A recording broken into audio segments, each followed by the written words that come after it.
Hello friend, welcome to my YouTube channel Topper Online Classes. Today I discuss about new topic hydrology. देखिए, आज के इस video session में हम लोग हाइड्रोलॉजी के इंट्रोडक्शन के बारे में देखेंगे।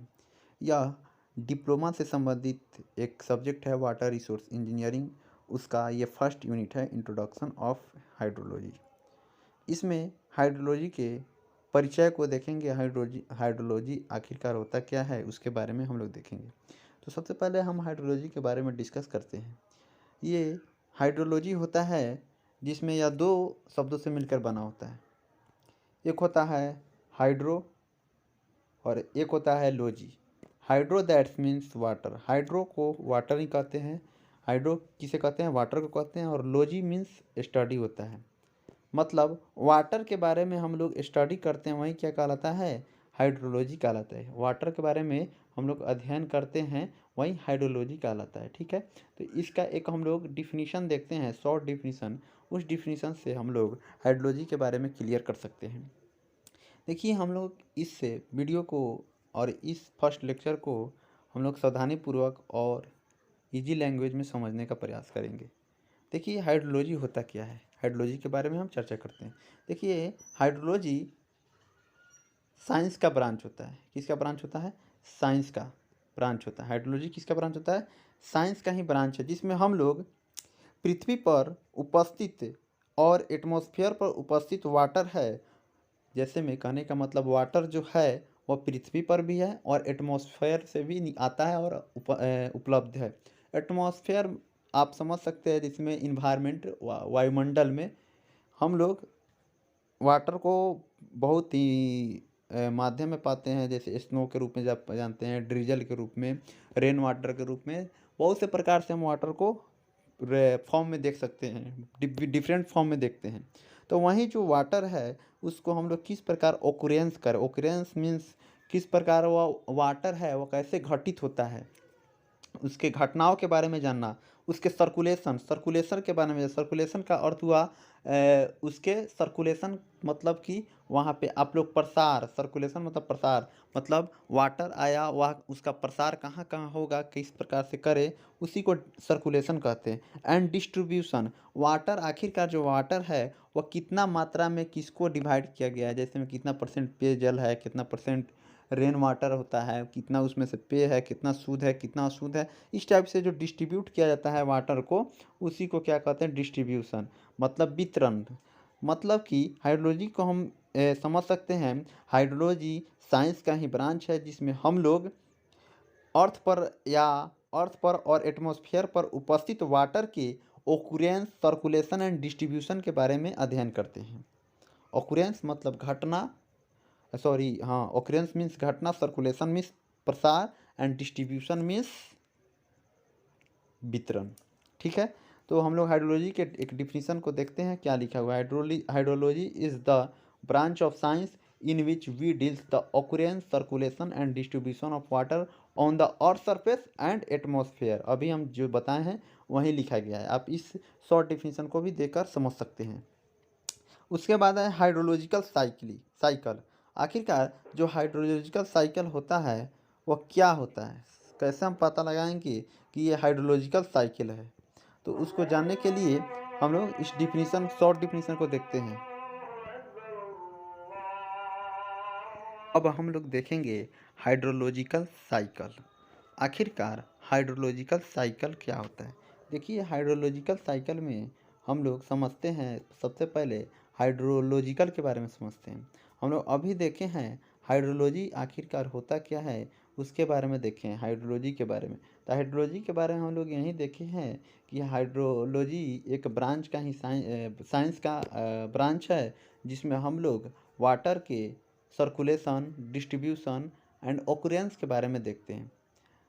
कहाँ पर? अर्थ सरफेस पर भी और एटमॉस्फेयर में भी। तो वहीं जो हाइड्रोलॉजिकल है, जो हाइड्रोलॉजी जो वाटर घटित होता है, रेन वाटर, बहुत से हैं, रेन वाटर, स्नो, ये सब है जो हाइड्रोलॉजी से डिस्ट्रीब्यूट होता है। जो ये है हमारा सर्कुलेशन होता है इनका, आखिरकार कैसे होता है, इन सब के बारे में देखने के लिए हाइड्रोलॉजिकल साइकिल है। इससे हाइड्रोलॉजिकल साइकिल को हम लोग समझते हैं। देखिए इसमें हाइड्रोलॉजिकल साइकिल का एक डिफिनीशन लिखा गया है, उसमें बताया गया है कि यह एक कंटिन्यूअस साइक्लिक मूवमेंट है। क्या है? साइक्लिक मूवमेंट मतलब चक्र चक्र के जैसा मूव करना, घूमना। वाटर का चक्र के जैसा घूमना क्या कहलाता है? Hydrological cycle. वाटर का चक्र के जैसा घूमना हाइड्रोलॉजिकल साइकिल कहलाता है। जैसे में हम लोग देखते हैं क्लाउड को, मतलब बादल को। बादल से वाटर प्रिसिपिटेट होता है, उसका प्रिसिपिटेशन होता है, मतलब बूंदा बूंदी होता है। उसके बाद वह अर्थ सरफेस पर गिरता है। कहाँ से? एटमॉस्फेयर से अर्थ सरफेस पर गिरता है। अर्थ सरफेस पर गिरने के बाद वहाँ से कुछ पानी इनफिल्ट्रेट हो जाता है, फिल्ट्रेशन हो जाता है। उसके बाद कुछ वाटर है जो वेपोराइज हो जाता है, कुछ ट्रांजिशन हो जाता है, और कुछ वाटर है जो रन ऑफ हो जाता है। तो इन सब चीज़ों के दौरान क्या होता है, हमारा वाटर जो है उसका चक्र चलता ही रहता है। फिर वाटर से इवेपोरेशन के बाद एक बादल का निर्माण होता है, फिर प्रिसिपिटेशन होता है, फिर अर्थ सरफेस पर आता है, इनफिल्ट्रेशन होता है, ट्रांसपिरेशन होता है, उसके बाद रन ऑफ होता है। तो इस प्रकार की घटना बार बार होने की क्रिया को क्या कहते हैं? साइक्लिक मूवमेंट कहते हैं। तो यह क्या है? हाइड्रोलॉजिकल साइकिल एक कंटिन्यूअस साइक्लिक मूवमेंट है वाटर का। किसका? वाटर का। From one phase two another phase, एक फेज से दूसरे फेज तक का। इसमें एक फेज क्या है? एटमॉस्फेयर है। दूसरा फेज क्या है? अर्थ सरफेस है। तो क्या है? कंटिन्यूअस साइक्लिक मूवमेंट है एक फेज से दूसरे फेज का। किसका? वाटर का। तो अब हम लोग देखेंगे, नेक्स्ट बात है हम लोगों का हाइड्रोलॉजिकल साइकिल के कुछ यहाँ पे अभी जो बोले हैं उसको दर्शाया गया है। यहाँ पे एक बादल का निर्माण हुआ है, क्लाउड का निर्माण हुआ है, क्लाउड के बाद प्रिसिपिटेशन हुआ है, प्रिसिपिटेशन के बाद अर्थ सरफेस है, अर्थ सरफेस पर बूंदा बूंदी आने के बाद कुछ पानी इनफिल्ट्रेट हो गया है, मतलब सॉइल में सूख गया है, सॉइल सूख गया है, मतलब शोषित कर लिया है। और सरफेस से वाटर कहाँ चल गया है? सॉइल में चला गया है। ठीक है। और कुछ वाटर क्या हुआ है? ट्रांसपीरेशन के लिए, ट्रांसपीरेशन क्रिया क्या है वो आगे बताएंगे। ट्रांसपीरेशन के लिए वह किसी ट्री के पास जाता है, और ट्री से वाटर है जो क्या हो जाता है? ट्री में ही जड़ के द्वारा जड़ से होकर शुरू होकर वो पत्तियों तक पहुंचता है। पत्तियों तक जाने के बाद वेपोराइजेशन क्रिया होता है, वाष्पीकरण क्रिया होता है। वाष्पीकरण के बाद वह क्लाउड बन जाता है। ठीक। और उसी वहाँ से कुछ वाटर इवेपोरेशन होता है, उसके बाद जो पानी बचता है वो रन ऑफ हो जाता है। कहने का मतलब सभी लॉसेस के दौरान इनफिल्ट्रेशन भी हो गया, ट्रांसपीरेशन हो गया, इवेपोरेशन हो गया, मतलब वाष्पीकरण भी हो गया। उसके बाद जो पानी बचता है वह नदी या नाला में, या आपको छोटा सा नहर होगा उसमें इकट्ठा हो जाता है। तो उसी को क्या कहते हैं? रन ऑफ कहते हैं। तो रन ऑफ के दो होने के बाद भी उसमें से इवेपोरेशन प्रक्रिया होती रहती है। तो ये सब क्या कहलाता है? क्लाउड। फिर इवेपोरेशन के बाद क्लाउड का निर्माण होता है, फिर प्रिसिपिटेशन होता है, फिर इनफिल्ट्रेशन होता है, फिर ट्रांसपीरेशन होता है, फिर इवेपोरेशन होता है, फिर रन ऑफ होता है। यह क्रिया बार बार होती है, उसी को साइक्लिक मूवमेंट कहते हैं, या हाइड्रोलॉजिकल साइकिल का उदाहरण हो गया। ठीक। इसको बता दिया गया हाइड्रोलॉजिकल साइकिल। अब नेक्स्ट देखते हैं क्या है। देखे हैं प्रिसिपिटेशन होता है, इवेपोरेशन होता है, ट्रांसपीरेशन होता है। इन सभी का हम लोग एक शॉर्ट डिफिनीशन देखेंगे, बहुत ही आसान शब्दों में है। प्रिसिपिटेशन क्या होता है? तो प्रिसिपिटेशन के बारे में देखेंगे। तो यह क्या होता है? वाटर का सभी फॉर्म होता है, वाटर का जितना भी फॉर्म है, जैसे में बर्फ़ का बनना वाटर का ही फॉर्म है। बहुत से फॉर्म में पत्थर बन जाता है, पत्थर के होता है बर्फ़, हम लोग कहते हैं, लेकिन वो बर्फ़ नहीं होता है, वह सिल्ट होता है। और एक और चीज़ ये बताया जाएगा बाद में, सिल्ट होता है या हेल होता है। हेल होता है उसी प्रकार का, स्लिट भी उसी प्रकार से होता है। स्नो में बर्फ़ जो आता है, जो जम्मू कश्मीर में बर्फ़ की बूंदा बूंदी होती है। उसके बाद अनदर ठंडे इलाकों में जो होती है बर्फ़ आती है, वह क्या कहलाता है? स्नो कहलाती है। उसके बाद रेन वाटर, हम लोग जहाँ से बिलोंग करते हैं वह रेन वाटर ही होगा। आपके इलाका में हो सकता है स्नो होता होगा, हेल भी हो सकता है, स्लिट भी हो सकता है। ये प्लेस के अकॉर्डिंग डिपेंड करता है कि जिस प्लेस पर जलवायु का, जिस प्रकार क्लाइमेट का जैसा कंडीशन होगा उसके अनुसार ही बारिश का जो फॉर्म है, वाटर का फॉर्म है, वह डिपेंड करता है। ठीक है। तो रेन वाटर हम समझते हैं हम लोग। उसके बाद स्नो भी समझते हैं हेल, स्लिट, ये सब आखिरकार इस सबको लास्ट में बताया जाएगा, समझाया जाएगा फिगर के माध्यम से। उसके बाद है इवेपोरेशन। इवेपोरेशन क्या है, तो हम लोग अभी क्या समझे, प्रिसिपिटेशन मतलब या वाटर का सभी रूप है जो और सरफेस पर आती है, कहाँ से, एटमॉस्फेयर से। एटमॉस्फेयर से, वायुमंडल से क्या होती है, वह पृथ्वी पर आती है। कौन कौन वाटर का ऑल फॉर्म, सभी रूप। एग्जाम्पल कौन कौन हो जाएगा, रेन वाटर हो जाएगा, स्नो हो जाएगा, हेल हो जाएगा, स्लीट हो जाएगा, ठीक है। Snow, slit, rain water, snow, hello, slit, etc। अब देखेंगे इवेपोरेशन। इवेपोरेशन आखिरकार क्या होता है, इवेपोरेशन प्रोसेस क्या होता है। इवेपोरेशन वेपोराइजेशन का ही टाइप है, वाष्पीकरण का ही टाइप है, जो क्या होता है, जो और सरफेस पर वाटर क्या होता है, कोलेक्ट होता है। तो कोलेक्ट होने के बाद उसके ऊपरी परत से वेपोराइजेशन, वाष्पीकरण क्रिया होता है। वाटर जितना भी पृथ्वी पर इकट्ठा होगा, कोलेक्ट होगा, रन ऑफ होगा, वह क्या होता है, वेपोराइजेशन होता है उसका। वेपोराइजेशन के बाद वो क्लाउड का निर्माण करता है, फिर से साइक्लिक मूवमेंट होता है। तो इन सभी चीज़ों को हम लोग बता चुके हैं, जिसे हम लोग हाइड्रोलॉजिकल साइकिल कहते हैं। लेकिन हम लोग को इवेपोरेशन के बारे में समझना है। तो इवेपोरेशन के बारे में हम लोग देखें यही है कि वाष्पीकरण का ही प्रकार है, जिसमें और सरफेस पर जितना भी वाटर है, वाटर क्या होता है, वेपोराइजेशन होता है, वाष्पीकरण होता है। वही हमारा यानी वह क्या होता है, वाटर वेपर के रूप में चेंज होता है, वही इवेपोरेशन कहलाता है। तो अब हम लोग देखेंगे नेक्स्ट पॉइंट है इनफिल्ट्रेशन। आप देख सकते हैं, इसको फिगर के माध्यम से देख सकते हैं। यहाँ पे जो फिगर दिया गया है, इस फिगर के माध्यम से देख सकते हैं इनफिल्ट्रेशन के बारे में। इनफिल्ट्रेशन, उसके बाद ये जो है इनको भी देख सकते हैं। ये जो है ये है अर्थ सरफेस। अर्थ सरफेस में वाटर कोलेक्ट हुआ है, उसके बाद ऊपरी लेयर है उससे वाटर क्या हो रहा है, वेपोराइजेशन हो रहा है। यही यही क्या है, इवेपोरेशन का एक इमेज है, दिखाया गया है। अब इनफिल्ट्रेशन के बारे में देखते हैं। आखिरकार इनफिल्ट्रेशन होता क्या है, मतलब वाटर क्या होता है, वो वाटर जब मतलब प्रिसिपिटेशन होता है, तो कुछ वाटर क्या होता है, पृथ्वी पर कोलेक्ट होता है। कोलेक्ट होने के बाद वो सॉइल में चला जाता है, और सरफेस से सॉइल के पास चला जाता है। यानी सॉइल क्या करती है, वाटर को ऑब्जर्व कर लेती है, तो उसी को इनफिल्ट्रेशन कहते हैं। जितना वाटर सॉइल ऑब्जर्व करता है, वही इनफिल्ट्रेशन कहलाता है। The infiltration is the process by which water moves from ground surface to the soil mass। इसमें क्या होता है, यह ऐसा प्रोसेस है जिसमें वाटर ग्राउंड सरफेस से सॉइल मास में मूव करता है। ग्राउंड सरफेस है, ग्राउंड सरफेस पर सॉइल भी उपस्थित होता है, तो उस सॉइल मास में क्या होता है, वाटर इनफिल्ट्रेट हो जाता है। तो ये हम लोग समझ चुके हैं इनफिल्ट्रेशन के बारे में। अब नेक्स्ट पॉइंट को देखते हैं, नेक्स्ट पॉइंट आखिरकार है क्या।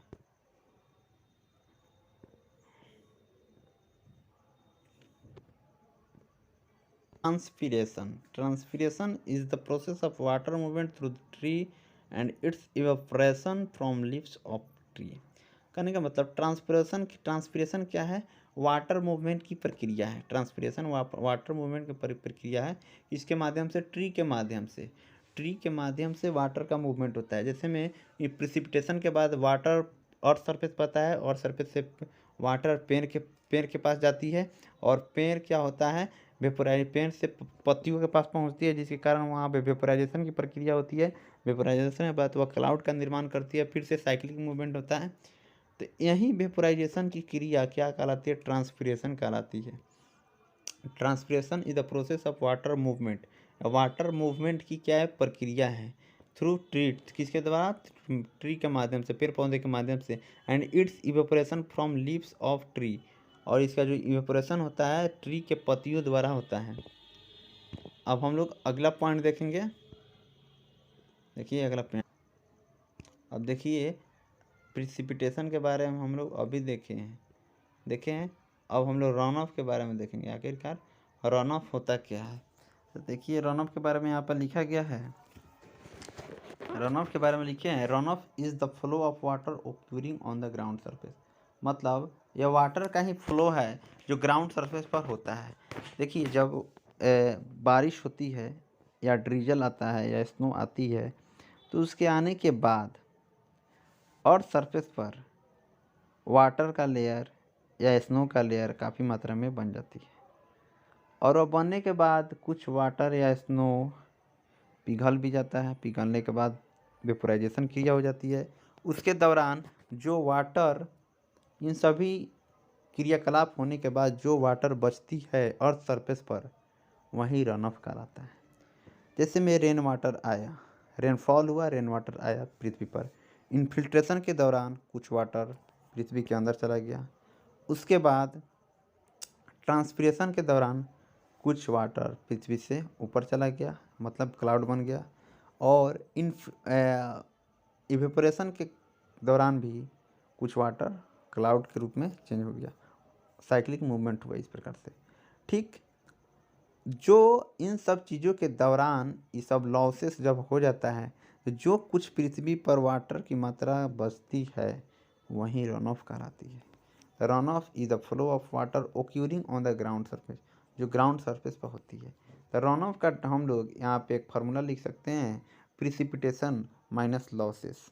प्रिसिपिटेशन दैट्स मीन्स वाटर, जितना भी रेनफॉल हुआ पृथ्वी पर, जितना मात्रा में रेनफॉल हुआ, रेनफॉल को हम लोग डेप्थ में मेजर करते हैं, यानी मीटर या सेंटीमीटर या एमएम में हम लोग मेजर करते थे। जितना एमएम या सेंटीमीटर वाटर पृथ्वी पर आया, उसमें जितना लॉसेस हुआ, लॉसेस में कौन कौन से लॉसेस, इन्फिल्ट्रेशन, इन्फिल्ट्रेशन अभी समझे हैं, और सरफेस से सॉइल मास में होता है, सॉइल मास में।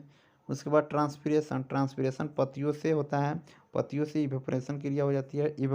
उसके बाद पत्तियों से क्या हो जाता है, वेपोराइजेशन हो जाते हैं। इवेपोरेशन, लिक्विड का सरफेस जो बना रहता है वाटर लेयर का, तो उसमें से ऊपरी परत से वाटर क्या होती है, क्या बन जाती है, वाटर वेपर बन जाती है, मूव्स होती है, वहीं इवेपोराइजेशन कराते हैं। तो इन सब लॉसेस को अगर हटा दे प्रिसिपिटेशन में से, और जो कुछ और सरफेस पर बचता है, वहीं हम लोगों का रन ऑफ होता है। अभी हम लोग प्रिसिपिटेशन के बारे में भी देखे हैं, तो प्रिसिपिटेशन के बारे में फिर से देख लेते हैं, आखिरकार प्रिसिपिटेशन होता क्या है।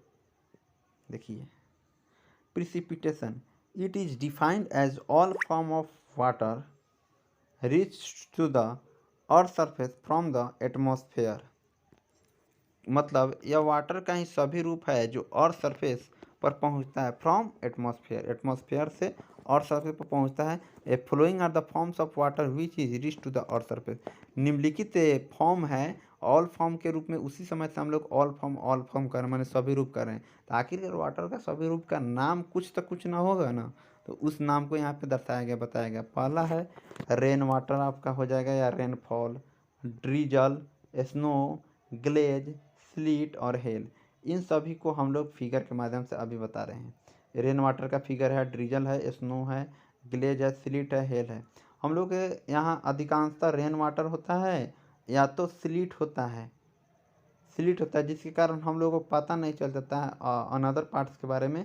कुछ कुछ मात्रा में स्नो भी होता है, जिसके कारण हमको ड्रीजल के बारे में, ग्लेज के बारे में, हेल के बारे में पता नहीं चल पाता है। तो वहीं कुछ फिगर के माध्यम से आपको लोगों को समझाने का प्रयास किया जा रहा है। आप लोग कृपया समझने का प्रयास भी करिएगा। देखिए, बताया जा रहा है, अभी फिगर के माध्यम से बता रहे हैं। ग्लेज इसी टाइप से होता है, ग्लेज, ग्लेज को दर्शाया गया है, ग्लेज इसी टाइप से, मतलब यहाँ पे लिखा गया है इसी प्रकार से बूंदा बूंदी होता होगा। हम लोग देखे नहीं है, जिसके कारण दिखाई बढ़िया से समझ में नहीं आ रहा होगा। उसके बाद ग्लेज के बाद हम लोग देखेंगे नेक्स्ट क्या था, नेक्स्ट के देखते हैं नेक्स्ट क्या है, उसके बारे में देखेंगे। ग्लेज के बाद है स्नो, बर्फ़। बर्फ़ तो हम लोग देखे हैं, बर्फ़ को देखे हैं, तो बर्फ़ को हम लोग देख सकते हैं यहाँ पर, बर्फ़ को हम लोग देखे हैं, तो जिसके कारण देख सकते हैं और समझ सकते हैं बर्फ़ को। ये स्नो है, इस प्रकार से बर्फ़ आती है, यहाँ पे बूंदा बूंदी है, इस प्रकार से बर्फ़ क्या होती है, स्नो पृथ्वी पर गिरती है। उसके बाद हम लोग देखेंगे अगला पॉइंट क्या है, अगला है स्नो के बाद रेन वाटर। रेन वाटर को देख सकते हैं, रेन वाटर आके तो हम लोग देखे ही होंगे, बारिश के समय जो वाटर होता है वही रेन वाटर होता है। रेन वाटर बूंदा बूंदी है, इसी प्रकार से होती है। रेन वाटर को हम लोग देख सकते हैं यहाँ पे फिगर के माध्यम से। उसके बाद है, उसके बाद देखिए क्या लिखा हुआ है, ड्रीजल। ड्रीजल इसी प्रकार से होता है, मोटा मोटा बूंदा बूंदी जो होता है वही शायद ड्रीजल कहलाता है। आप फिगर के माध्यम से देख सकते हैं। आप लोग के यहाँ इस प्रकार की वर्षा मौजूद नहीं होती है, नहीं हो पाती है, जिस कारण समझ नहीं पाते हैं। ड्रीजल होता है, ड्रीजल भी वाटर का ही फॉर्म है। उसके बाद देखेंगे हम लोग, देखेंगे, देखिए बताया जा रहा है क्या इसके बाद है। ड्रीजल के बाद है हेल एंड स्लीट। ये दोनों को जानना इम्पोर्टेंट है। हेल देखिए, हेल हम लोग इस प्रकार के बर्फ़ को देखते हैं, अधिकांशतः अपने इलाका में देख सकते हैं। हेल देखे हैं, हेल। और स्लीट इस प्रकार से होती है। तो इस फिगर के माध्यम से आप लोग समझ चुके हैं। तो हम लोग देखिए आज के वीडियो में इतना ही रहने देंगे, क्योंकि इस वीडियो में अगर मैं आगे तक बताऊं तो काफ़ी लंबा हो जाएगा, और इसके बाद वाली चर्चा हम लोग लेक्चर 2 में करेंगे। इसके बाद के पार्ट को देखेंगे हम लोग। इसके बाद आखिरकार क्या है, और सब इंट्रोडक्शन ऑफ हाइड्रोलॉजी में हम लोग और क्या चीज़ सीखेंगे वो सबको बताया जाएगा। तो यदि आप मेरे वीडियो पर नए हैं, आप मेरे चैनल पर नए हैं, तो मेरे चैनल को लाइक, सब्सक्राइब और शेयर करिए, और जितना हो सके आप सपोर्ट करिए। Thank you.